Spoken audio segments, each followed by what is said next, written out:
안녕하세요. 가문보살입니다. 2025년은 을사년으로 천간을목과 지지 사화로 이루어진 해입니다. 원숭이띠 분들께 있어 이 해는 지지의 삼합과 육합, 충과형을 고려했을 때 재물운이 강하게 형성될 수 있는 띠가 따로 존재합니다. 특히 중년의 원숭이띠 분들은 현실적인 경제적 성취와 안정이 중요한 시기이므로 귀인을 만나 함께 재물을 불릴 수 있는 궁합이 더욱 중요합니다. 지금부터 2025년을 기준으로 원숭이띠와 최고의 재물운을 형성할 수 있는 띠와 재물운을 망치는 세 가지 각각 선정하여 설명해 드리겠습니다. 쥐띠와 원숭이띠는 지지 삼합 관계를 이루며 여기에 2025년 사화가 더해지면 신자진 수국의 기운이 형성됩니다.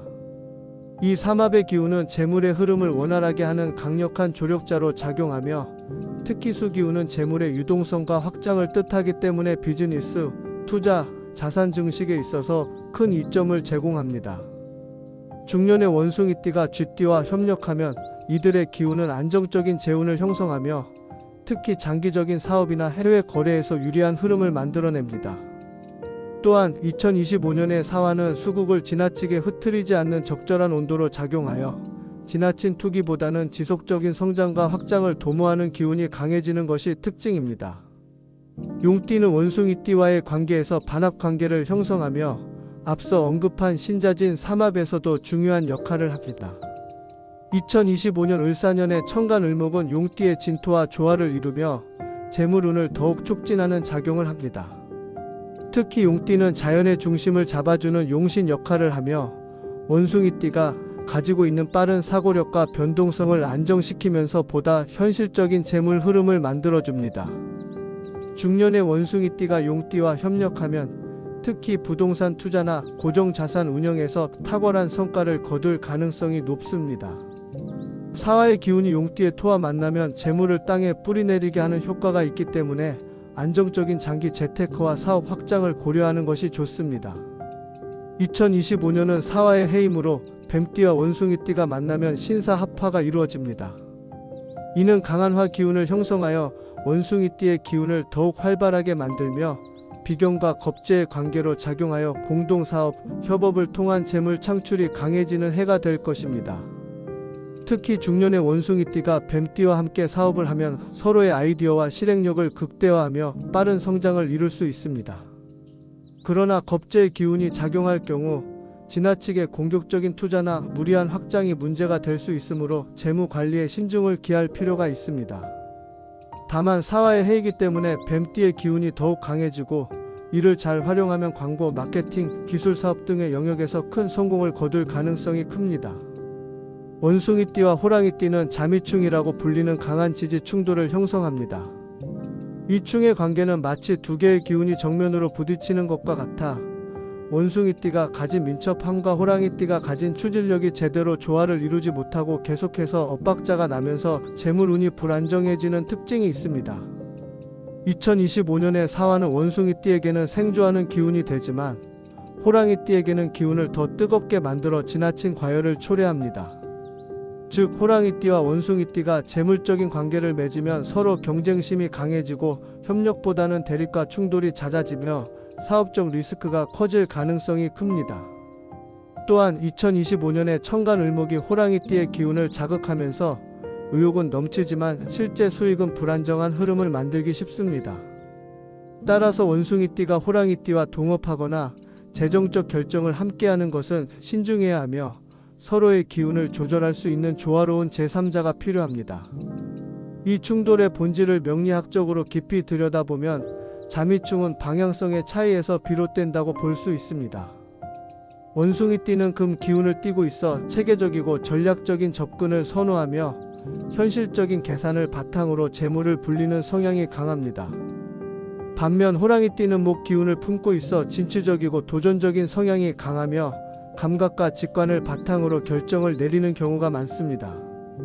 이러한 차이점이 재물운에서 어떻게 작용하는가 하면 원숭이띠는 안정적이고 신중한 성장을 추구하는 반면 호랑이띠는 과감한 도전과 확장을 선호하기 때문에 두 띠가 함께 재정을 운영할 경우 리스크 관리에서 의견 충돌이 빈번하게 발생할 가능성이 높습니다. 특히 2025년 사화의 강한 기운이 이 충돌을 더욱 부각시키면서 서로가 가진 강점보다는 단점이 부각되는 해가 될 수 있습니다. 원숭이띠와 돼지띠는 회원의 관계를 이루는데 이는 표면적으로는 큰 문제가 없어 보이지만 눈에 보이지 않는 손실, 배신, 기대 이하의 결과를 초래하는 조합입니다. 특히 2025년의 사화는 돼지띠의 수기운을 강하게 제어하는 작용을 하므로 원숭이띠와 돼지띠가 함께 재물을 운영하면 뜻밖의 지출이 많아지고 금전적인 손해를 볼 가능성이 커집니다. 또한 돼지띠는 원숭이띠와 기운적으로 상극이 되는 면이 많습니다. 원숭이띠는 빠르고 민첩하게 기회를 포착하며 실리를 추구하는 반면 돼지띠는 보다 감정적이고 신뢰를 기반으로 관계를 맺는 경향이 강합니다. 이런 차이로 인해 원숭이띠가 기대하는 재물운과 돼지띠가 원하는 재물운이 서로 다른 방향으로 흐르면서 오해와 갈등이 생길 가능성이 큽니다. 특히 공동 투자를 하면 수익을 제대로 나누지 못하거나 재무적인 의사결정에서 의견 충돌이 발생할 가능성이 높으므로 이 둘의 조합은 신중하게 고려해야 합니다. 더 나아가 돼지띠는 원숭이띠와의 관계에서 일시적인 금전적 성공이 있더라도 장기적으로는 불안정한 흐름을 만들 수 있습니다. 돼지띠는 종종 풍족함을 추구하고 여유로운 금전 사용을 하는 성향이 강한데 이는 원숭이띠에 빠르게 움직이며 최적의 수익을 찾으려는 태도와 충돌할 가능성이 높습니다. 원숭이띠 입장에서는 돼지띠와 함께하면 지나치게 낭비적인 요소가 많아 보일 수 있고 돼지띠 입장에서는 원숭이띠의 변덕스럽고 즉흥적인 재정 운영 방식이 신뢰할 수 없는 요소로 보일 수 있습니다. 따라서 두 띠가 함께하면 서로를 믿고 가는 과정에서 불필요한 금전 손실과 감정적 피로가 발생할 가능성이 높으므로 재정적 협업보다는 개별적으로 자산을 운영하는 것이 유리합니다. 원숭이띠와 토끼띠는 원진 관계를 형성하는데 이는 명리학적으로 볼 때 서로에게 미묘한 불만과 갈등이 쉽게 생기는 조합입니다. 특히 재물운에 있어서 원진 관계가 작용하면 돈 문제로 인해 신뢰가 깨지거나 감정적인 갈등이 심해져 재물의 흐름이 불안정해질 수 있습니다. 2025년의 을목은 토끼띠에게는 강한 자기 기운을 부여하지만 원숭이띠에게는 그 기운을 견제받는 느낌을 주게 됩니다.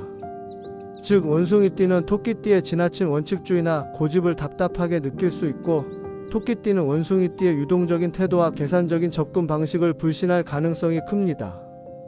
이런 기운이 재물운에 작용하면 의견 차이로 인해 수익을 극대화하지 못하거나 합의가 잘 이루어지지 않아서 기회를 놓치는 상황이 발생할 수 있습니다. 특히 2025년의 사화는 토끼띠에게 지나치게 부담스러운 기운으로 작용할 가능성이 크며 이는 원숭이띠와 함께 재물을 운영할 때 더욱 극명하게 나타납니다.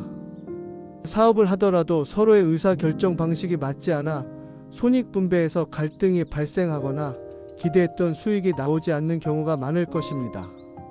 어떤 인연은 돈을 끌어들이지만 어떤 인연은 돈을 흩어지게 만듭니다. 2025년 부자가 될지 아니면 뜻밖의 지출로 돈이 사라질지는 당신이 누구와 함께 하느냐에 달려 있습니다. 올해 돈을 지키고 불리고 싶다면 함께할 인연을 신중하게 선택해야 합니다. 때로는 좋은 운을 타고나는 것보다 잘못된 인연을 피하는 것이 더 중요할 수도 있습니다. 궁금한 점이 있다면 댓글 달아주세요. 답변해 드리겠습니다. 감사합니다. 감원보살이었습니다.